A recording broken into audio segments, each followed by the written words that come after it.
10-12 മണിക്കൊണ്ട് വരിക, ഉച്ച വരെ ഉറങ്ങാനാണ് പണി. ഒരു പണി അവൻ അറിയണ്ട. രാവിലെ തുടങ്ങിയത് ഞാൻ കാട്ടത് പക്ഷെ അറിയണ്ടല്ലോ ആർക്കും. അങ്ങനെ പട്ടിന്ന് പോലെ നയിച്ച ആളുണ്ടായിട്ടാ നോക്കെ. ഒരു തൊയിലും തരുങ്ങള് രാവിലെ തന്നെ മോൻസിനെ സൂപ്പാക്കാം. സുയിപ്പാക്ക് അനക്കിന്റെ ഒപ്പം പണിക്കൂടിയല്ലാത്ത അവിടെ 3 നേരം തിന്നുണ്ടല്ലോ ഇജ്ജ് പണി എനിക്ക് കിട്ടുമ്പോ പണിക്ക് പോയിക്കോ. അതിനെനിക്ക് 2-3 കൂടി കൂടെ തിന്നണതിന് കണക്കാണ് തന്തോ. ഞാൻ ഇവിടെ നിക്കില്ല, ഞാൻ പോവാ. ഈ പടി ഞാൻ കേറില്ല.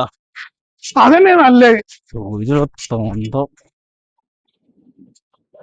ആ സുധീഷ, ഞാൻ എന്നെ കാണണമെന്ന് വിചാരിച്ചിക്കേന്. അല്ല എന്താ ഒരു മൂഡ് ഓഫ്? സത്യം പറ, തന്തനോട് വെറുത്തു പോയി. നോക്കണേന്റെ കണക്ക് ഇങ്ങനെ പറയാ. ഞാൻ പെരക്കനെ കേറുന്നില്ല. എടാ, അച്ഛൻ നയിച്ചണ കണക്ക് വേണ്ടിട്ടല്ലേ. എന്നിട്ട് അച്ഛൻ എന്താ ഉണ്ടാക്കി വെച്ചേ? അതൊക്കെ പോട്ടടാ. ഞാൻ അച്ഛൻ എന്തെങ്കിലും പറഞ്ഞാൽ എൻ്റെ നന്മക്കല്ലേ. പിന്നെ ഞാനും എൻ്റെ മാതിരി തന്നെയാണ്. ഇപ്പൊ കണ്ടജി, ഇതൊക്കെ എൻ്റെ വാപ്പ തുടങ്ങി വെച്ച കച്ചവടമാണ്. ഇപ്പൊ വാപ്പ പറയുമ്പോൾ എനിക്കും ഇതേമാതിരിയൊക്കെ തന്നെയാണ് അന്ന്.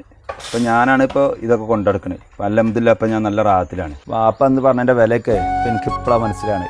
എൻ്റെ കൂടെ വാപ്പയില്ല. പിന്നെ എൻ്റെ അച്ഛനെ കാണാൻ വന്നിരുന്നു. അല്ല നാരായണ, എന്താ ഇപ്പം നിങ്ങൾ വരാൻ പറഞ്ഞത്? എനിക്കെന്റെ മൂത്തോനെ പറ്റിയ ആദ്യം ഓന് ജോലി ഇങ്ങനെ നോക്കി നടക്കുന്നുണ്ട്. ജോലി കിട്ടിയില്ലെങ്കിലും ഓന് കൃഷിയായിട്ട് ഇങ്ങനെ നടന്നൂടെ. എനിക്കാണെങ്കിൽ ആകെ പ്രായം കൂടി വരെ. ഞാൻ ഇല്ലാതായാലോ. ഓന്റെ താഴെ 2 പെൺകുട്ടികളാ.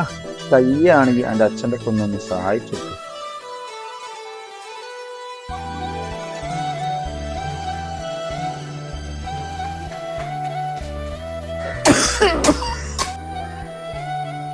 പടി കയറിട്ട് എങ്ങട്ടാച്ച്?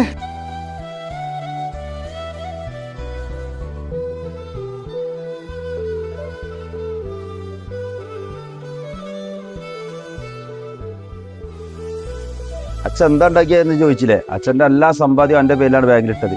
ജാറിയടുത്ത് പറഞ്ഞേരി, ഇപ്പം പരല്ലാതെ നിവർത്തില്ല.